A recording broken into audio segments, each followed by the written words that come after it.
O ex-presidente Jair Bolsonaro afirmou para a colunista Mônica Bergamo que recebeu a postagem de Donald Trump com alegria. Bolsonaro comentou a postagem, disse que Trump é um grande chefe de Estado com o qual conviveu por 2 anos, sempre defendendo nossas nações e a liberdade. Na verdade, quem conversou com ele foi a nossa colega Carla Araújo, aqui do UOL, tá? O que disse também aí na rede social o Bolsonaro, abre aspas, este processo que respondo é uma aberração jurídica, clara perseguição política, já percebida por todos de bom senso. Depois ele incluiu numa mensagem aí no seu perfil: agradeço ao ilustre presidente e amigo, Vossa Excelência passou por algo semelhante, foi implacavelmente perseguido, mas venceu para o bem dos Estados Unidos e dezenas de outros países verdadeiramente democráticos. Sua luta por paz, justiça e liberdade ecoa por todo o planeta. Obrigado por existir e nos dar exemplo de fé e resiliência. Bom, Mariana, a gente sabe que no meio das negociações dos BRICS, vamos falar sobre isso daqui a pouquinho, vem algumas posições do Trump, né? Colocando o Brasil no seu radar. Até então estava fora, né, Mariana? Agora me parece que, diante disso, o Brasil entra no radar do Trump, pelo menos por enquanto, com essas negociações dos BRICS. Uma boa tarde.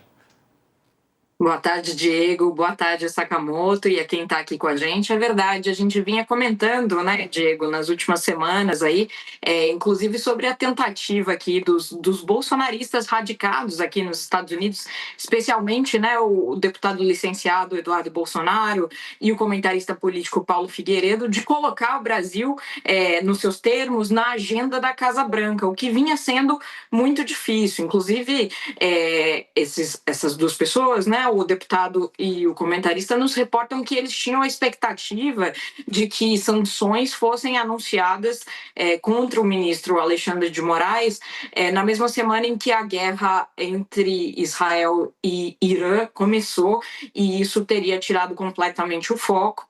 A gente sabe muito bem que nos últimos anos, né, o Brasil não tem sido, nem a América Latina, sejamos francos, não tem sido uma prioridade dos Estados Unidos. Deixou de ter. Foi-se o tempo em que eles olhavam para a América Latina com essa prioridade, né? Não temos nem... O Trump sequer escolheu o seu nome para embaixador do Brasil até agora. Estamos com um encarregado de negócios.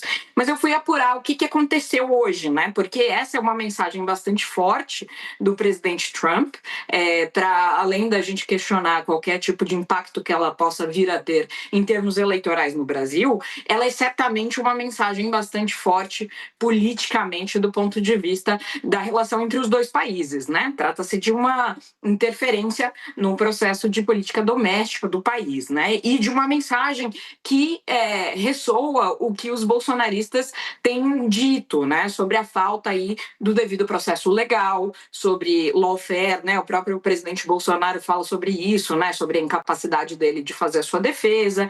Então, de alguma maneira, Trump parece indicar aí que ele corrobora essa percepção, e isso tem a ver com o que eu escutei, inclusive no Congresso americano, de deputados que estão aí, deputados republicanos sempre, aliás, importante destacar, que estão negociando a possível sanção Magnitsky, que seria essa sanção bastante dura, uma espécie de camisa de força financeira contra o ministro Moraes, né? O que eles nos dizem é que o Trump está convencido, digamos assim, no mérito da questão, de que seria sim o caso de sancionar o ministro da Suprema Corte brasileira. Mas as questões tanto burocráticas de se chegar a isso, quanto a própria percepção de que politicamente pode gerar desgastes que talvez o governo Trump não queira lidar agora, quando está tendo que negociar, por exemplo, nesse momento em que a gente conversa, está aqui em Washington o primeiro-ministro israelense, o Benjamin Netanyahu,